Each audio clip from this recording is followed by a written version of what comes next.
जरूर सवाल सर, बाबा साहब भीमराव अम्बेडकर के नाम लिए जाने को लेकर सदन में अक्सर कंट्रोवर्सी हो रही है। प्रधानमंत्री ने ट्वीट कर भी कहा है कि कांग्रेस ये बाबा साहब का अपमान करने वाले लोग जब कल बिल्कुल एक एक बिंदु पर माननीय अमित शाह जी का, जो गृह मंत्री जी का जो भाषण था वो ऐतिहासिक था और उन्होंने उसको कट पेस्ट करके उन्होंने कुछ और चीजों को लगाकर झूठा दुष्प्रचार किया है।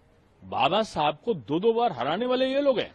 संसद में आए ना, इनकी कार्रवाइयों के कारण, इनके गलत व्यवहार के कारण बाबा साहब ने इस्तीफा दिया।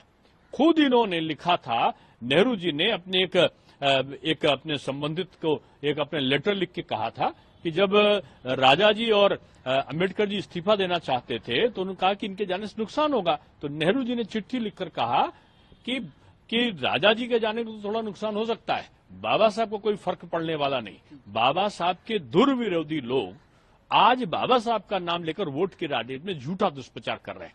सर, मल्लिकार्जुन खड़गे ने कहा कि प्रधानमंत्री ने जो है गृह मंत्री ने इंसल्ट की है बाबा साहब भीमराव अम्बेडकर की और संविधान की, मनुस्मृति वाली बात कभी उन्होंने। मैं कह तो रहा हूं कि उनको जब कोई मुद्दा नहीं मिलता तो किसी भी चीज को ट्विस्ट करना ये जानते हैं।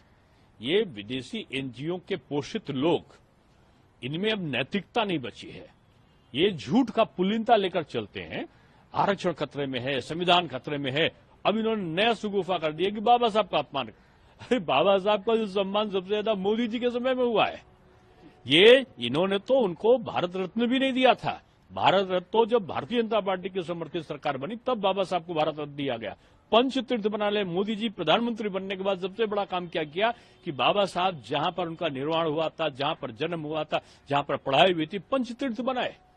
इससे ज्यादा सम्मान कोई भी राजनीतिक दल ने कभी नहीं दिया होगा। बाबा साहब को मानने वालों को आज बाबा साहब का अपमान करने वाली चुनौती दे रहे हैं। ये ताज्जुब की बात है। धन्यवाद।